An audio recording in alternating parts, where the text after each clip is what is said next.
1, 2, 3, 4.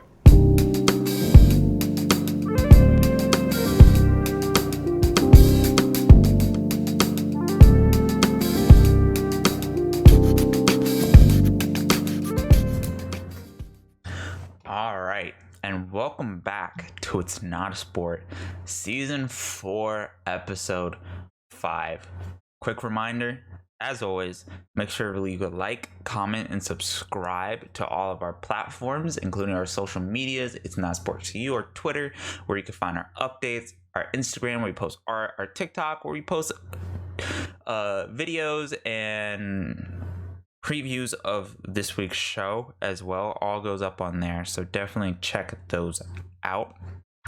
Also, if you want to watch our show or listen to all of our previous shows, they're up on our YouTube channel. And then we also have SoundCloud, Spotify, and iTunes, so you can listen to the podcast version of the show on the go as well. With further ado, let's get into this week's talk, which is Ubisoft. And I've been putting this one off for a while. I mentioned it in previous shows. Let's talk about Ubisoft and how they make the same game each year, and people keep buying them. So first off, let's start off with their hit, Assassin's Creed Valhalla. Now, Assassin's Creed Valhalla was a hit. The last couple Assassin's Creeds and the new genre of how they make Assassin's Creeds, not my favorite way of how they make them, but people really enjoy this new open world, riding around, getting objectives, taking bases over and over again, doing story, a lot of character customization, a lot of weapons you can do, mini games, etc., sort of gameplay loop. And that gameplay loop doesn't just contain Assassin's Creed Valhalla.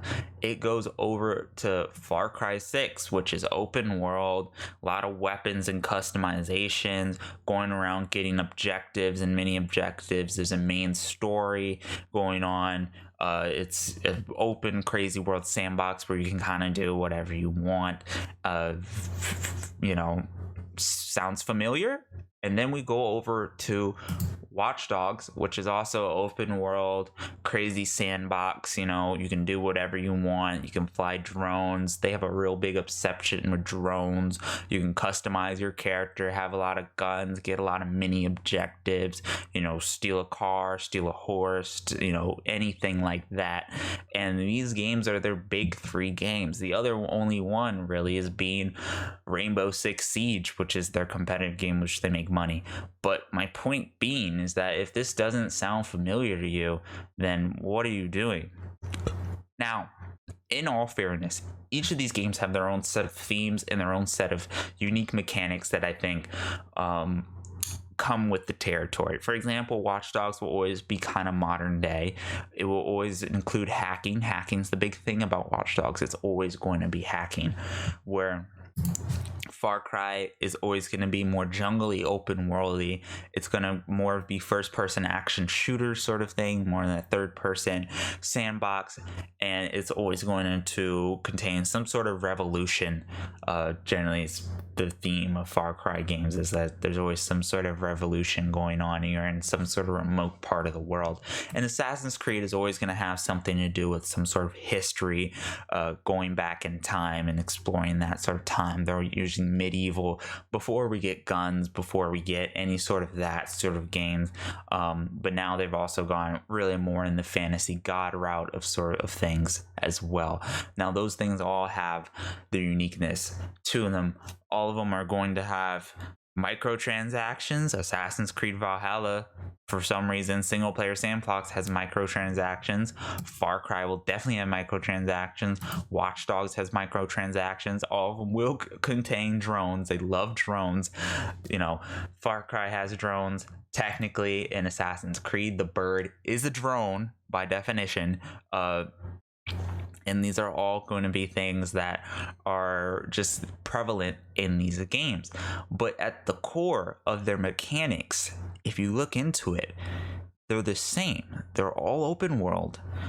Some sort of customization system, resource system, some sort of vehicle system, small objectives throughout the map. small objectives: take this camp, liberate these people, free this, get this information, hack this thing.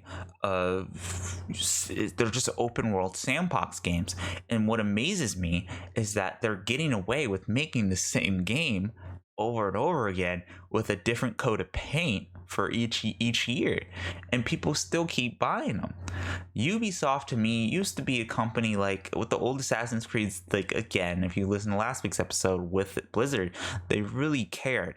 But now that they just put these type of games, and it becomes like Call of Duty, where you're just put them in the machine and you crank the same thing out of it with a different coat of paint.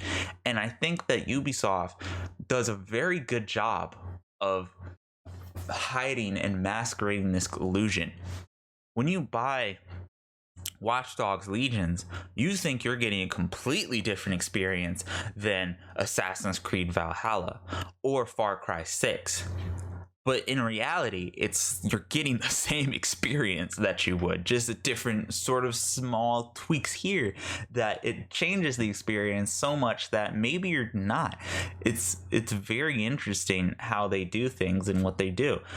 You could argue that I think Watchdogs Legions, when you're playing different characters, it's really similar to how like they can do with the Animus, where you're a character in the present day, but you're playing, a character in the past, your ancestor in the past. Is the same sort of thing with Assassin's Creed. They could do the same sort of thing with Assassin's Creed, where I think they actually did. It was called Assassin's Creed Unity or Assassin's Creed Syndicate, where you were playing as different characters, but they were all in the same world and they all did the same thing, to give that illusion of, hey, these are different characters, but in reality, you're the character. As the player, you're the character, and your actions do matter in the game, no matter which character you are playing as. It's a very, very interesting experience how Ubisoft has been doing this.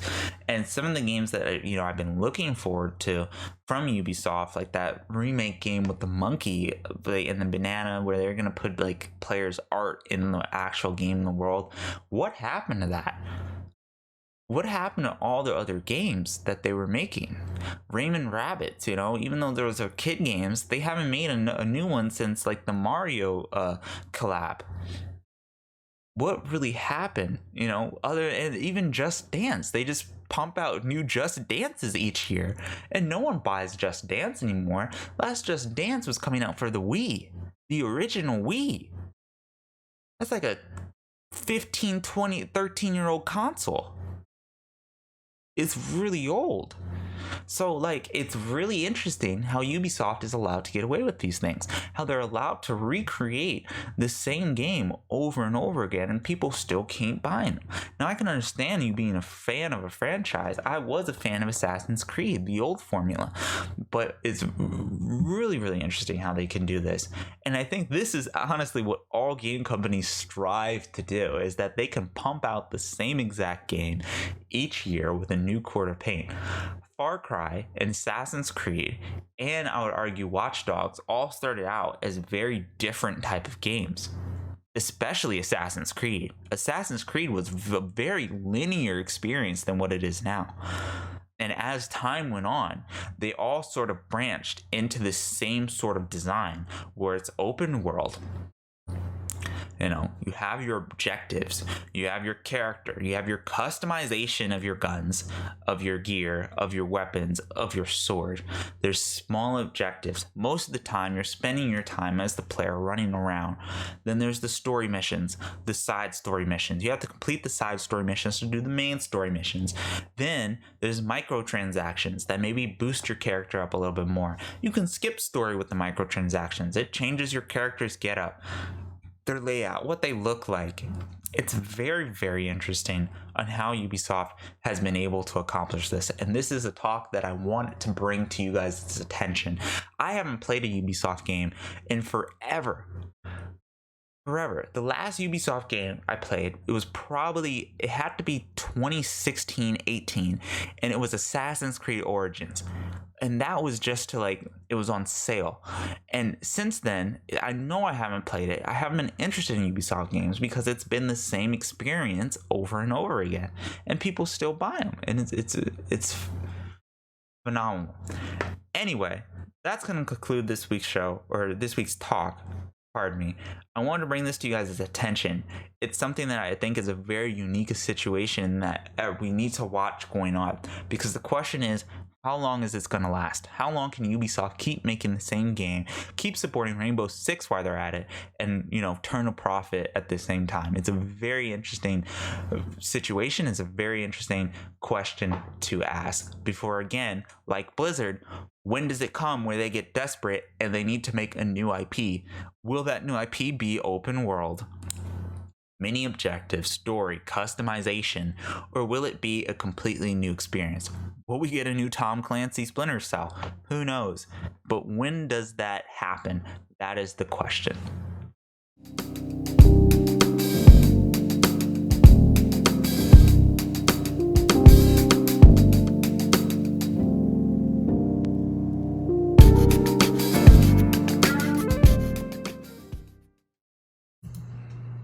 All right, and welcome back to It's Not a Sport. I hope you enjoyed this week's talking about Ubisoft and how they make the same games over and over again. Very interesting stuff that I find that they are kind of able to get away with this. They're actually like one of the only companies that has, with Rainbow Six Siege, where it started not making money, it was on the low and the curve went up and they started making more money. And that's Rainbow Six Siege. People love that game. So they're a very interesting company within the industry from a marketing and business standpoint, based on what products they make. And especially with kind of recent news of them saying that they want to go more into high quality, free to play direction gaming. So they're a very interesting company. With that being said, let's get into some of the news. Not a whole lot of news, but we did skip a week, so we have a bit of tidbits that I think are interesting that were announced. And then we also have a lot of esports stuff going on. So, and remember, we did skip a week, so some of the esports standings are not a reflection of last week's, but of this week's, which is, of course, the week of May 17th. This show comes out on the 18th on a Tuesday in May. So with further ado, let's get into some of the news. Call of Duty Warzone has now banned over 500,000 cheaters, so that's cool, I guess. Call of Duty is always going to be a game with cheaters, just like Counter-Strike. It's probably really easy. First-person shooters are really easy to code of aimbot, and just things like that into the game. So it's no surprise that you're going to find a lot of cheaters there. That they're getting rid of them is good, but that's always going to be a constant fight. Battlefront 6 may not have a story campaign mode. So we've seen this from EA a lot, where they've kind of tried to cut back on story games. They don't want to, they think they're not profitable, which they've obviously been proven wrong by their own studio with Jedi Fallen Order, but they still think that story games were not the move. So it's no surprise here when it comes to especially of an IP like Battlefield, or of that story campaign gets cut, because the Battlefield campaigns were never that crazy, and mostly people who are still playing them are playing them for the multiplayer anyway. So this is a game that can be cut, but then we also need to see probably more single player games like Jedi Fallen Order come out of EA Studios. Titanfall 3 would be maybe an interesting one. So some fortunate news that I thought mentioning, the Final Fantasy music director, Soken, he's been fighting cancer recently, which is really sad, and also kind of amazing how he's been very sick, and he produced songs like To the Edge while being sick and going through chemo. It's very impressive. There's a clip of them, there's some funny clips that came out recently of him because of the fan fest for Final Fantasy 14. They announced some of the Shadowbringer stuff. I talked kind of about this in a future episode, but there's a funny clip of him out there of him just messing up one of the songs and completely botching it. And then there's another clip of the director actually crying when he finds out that he has cancer after he hasn't seen his friend in like months because of COVID. So it's very sad that he has cancer. I hope he's doing a lot better. I hope he's doing well, because some of the songs that he makes for this game are absolute bangers. Like the best music on the market, I think, for like video games consistently comes from the Final Fantasy. Its soundtrack is pretty incredible, with a lot of fights and a lot of encounters over the years, and especially with Shadowbringers, it was really cool. So, and I hope he can continue to do the same for Endwalker as well. Moving on, more with MMORPG stuff, New World, which is, if you don't know, Amazon's MMORPG, is already kind of dead in the water almost. So they announced that they put a cash shop in the game. You probably know where the story's going, and it was not well received.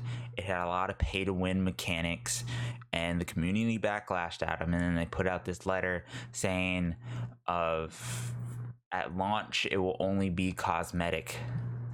And there's an interesting video out there. I forget who did it, but there's a dude out there who kind of goes over this and explains like how they've made the game inherently worse to try and get you to buy things later on.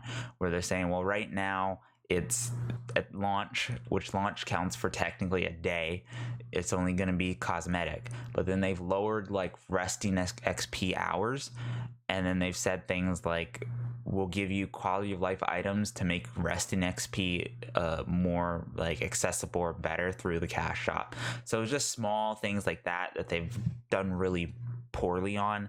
I'm not surprised that Amazon tries to take this route. I don't know if it's the Amazon themselves, but their last game, which was like a shooter kind of like Overwatch type of game, didn't do well either. And they have this potential to make, and they have the money to sustain this game. Of course they fucking do. They're Amazon. So they don't need to be greedy.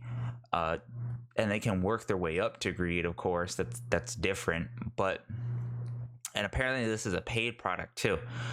And a good example of something that's bad, and this is why there's a huge problem with gaming monetization, and why I think a lot of us need to kind of step up, is that if you look at a game like Black Desert Online, which is you pay to play it. It's like $5, it's $10, it's cheap. But then you open the cash shop, and the cash shop is heavily monetized. You know, an outfit that'll give you 50 plus experience. You know, an item that lets you craft your items faster, or gives you a higher chance percentage of leveling up your items. It's heavily, very poorly monetized. That's the Korean method. That's the Korean way. Now, I'm not saying New World will get that bad at first or at all, because that's heavily Korean monetization, but it's still a very bad example of something that a product you paid for 100% up front, and then you still get fucked playing it anyway. So really sad to see New World kind of die this early, or get really bad rep this early, because this starts, people hear this, and you know, of course there's tons of people who don't care, but there's people who are also now like, okay, I won't touch this game. Disco Elysium has been unbanned in Australia, and it gets a R18 plus rating. So, you know, if you're in Australia, you can play Disco Elysium now. But if you really want to play Disco Elysium, you're already in Australia, you're probably pirating it anyway. So, nothing huge surprise there. But Disco Elysium is a great game, I hear. I haven't played it personally, but I do plan to. It has won a ton of awards when it came out, and it looks really cool. I hear it plays, it's like D&D. It's like a D&D video game. Ghost Runner 2 is confirmed for Xbox Series X and PS5 and PC. Ghost Runner, if you don't know what it is, it's a game that came out kind of towards the end of last year. And it was a really cool, just like platformer game that just seemed like really cool to just play, just chill and play. So it's cool that it's getting a second one. And then WoW Classic, Burning Crusade. So this is some news that came out about the Burning Crusade.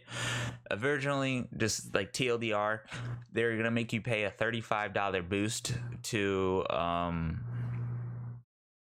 copy your character from Classic, so you can have a character on the Classic servers and you have a character on the Burning Crusade Classic servers, which makes sense, but $35 is a fucking shit ton. So they lowered it to $15, which is more reasonable, but still, like, yes, it's just more reasonable, but yeah, that's really all you can say about it.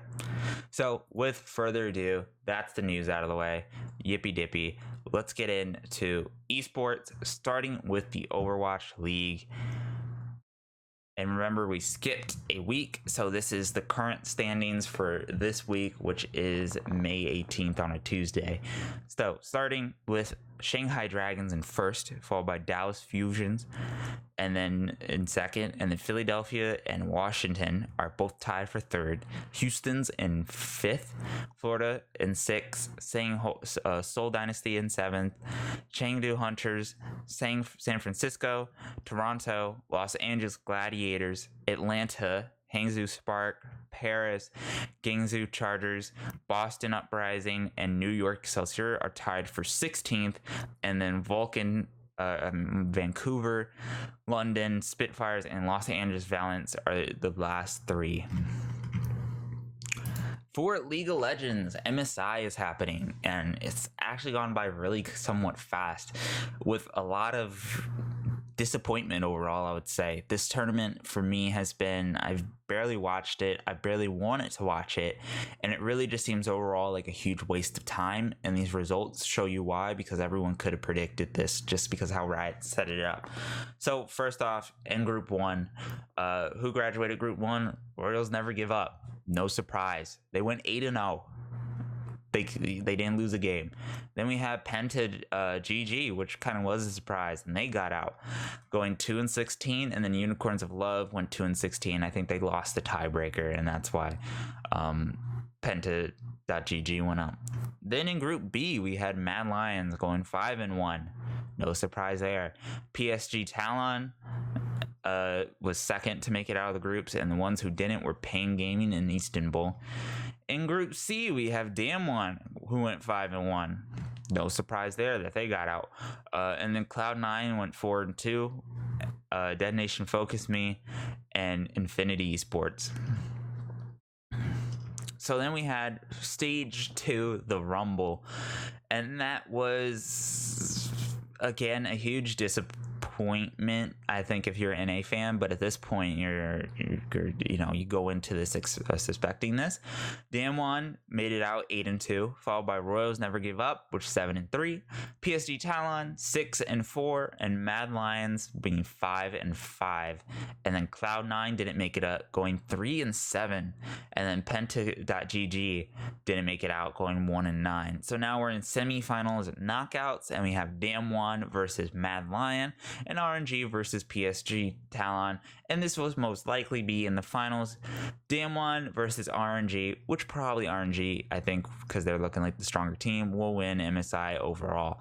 But my god, just for a second, watching Cloud9 in this tournament is like so disappointing, because they lost, they won games that they shouldn't have, they lost games that they shouldn't have.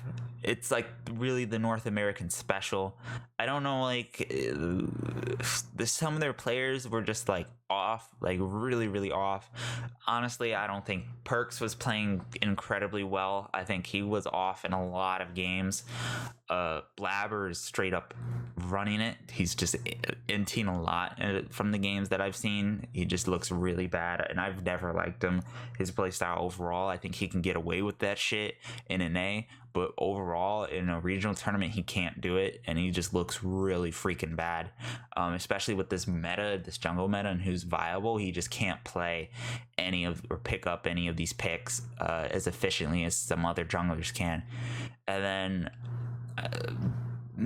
bot lane has been suffering just, I think, from bot lane meta, like if you get counterpicked from support, you're just screwed all game. Essentially, you're just behind all game. And bot lane, it's just the mathematics of bot lane. And then the best player on their team honestly looks like is Fudge, the rookie, to me. Like his Lee Sin top is looking really good to me, actually. Like some of he looks like, you know, a professional Lee Sin jungler one trick. That's how good he looks.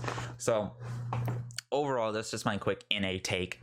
It's been real disappointing, but I think everyone saw this coming, and this is why this tournament just hasn't been that exciting to anyone, especially the Worlds. Especially because after they won their group and they moved on to the Stage 2 Rumble, everything just resets. So like Royals never give up. Going 8-0 in their group doesn't matter overall. So it's tournament was, I think, poorly organized, and maybe they didn't have enough time and they're just worried about getting the tournament to happen because of COVID rather than making a good tournament with good groups and teams. Anyway, let's move on to Valorant. So they're also kind of having their MSI, which is their regional NA Masters, I believe, right now. In the upper bracket quarterfinals, we had Gen G versus Team Envy. Team Envy won. FaZe Clan versus XSET. FaZe Clan won.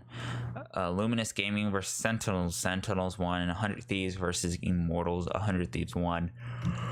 Moving on to the semifinals upper bracket. FaZe Clan versus Team Envy. FaZe won. 100 Thieves versus Sentinels. Sentinels won. And then in the upper bracket finals, we had Sentinels versus FaZe. Sentinels won. In lower brackets, round 1, we have XSET versus Gen G. Gen G won. Immortals versus Luminancy Gaming. Luminancy won. In round 2, Gen G versus 100 Thieves. Gen G won. Team Envy versus Luminancy. Team Envy won. Then in round 3, we had Gen G versus Team Envy. Gen G won. In lower brackets finals, we had FaZe Clan versus Gen G. FaZe Clan won. Moving up to FaZe Clan versus Sentinels in the finals, and Sentinels took it overall. These guys are stomping NA. They are really good in Valorant. So overall, the point system is Sentinels got 100 points, FaZe got 75, Gen G got 45, Envy got 45, 100 Thieves got 20, Luminescence got 20, XSET got 10, Immortals got 10. And I think it's over, I believe, but I think these points carry over. So when they start doing, when they get to their world tournaments, this is what dictates if they get to go or not. With further ado, that's going to be this week's show. Quick reminder, as always, make sure to leave a like, comment, and subscribe. Follow us on all of our social media, links in the description, Instagram, Twitter, our website. Check it all out. There's good articles up on there as well. If you want to listen to all of our past shows, being season 1, 2, 3, or just recent episodes of season 4, they're all archived on our YouTube channel. You can also watch the VOD version of those, which is what I show on screen and talk about things. And then if you want to listen to our show, the podcast, SoundCloud, iTunes, Spotify, and Google Podcasts, they're all up on there, our most recent shows. With further ado, this is your host, Salty Waffles, signing off, and I hope you guys are having a wonderful climb.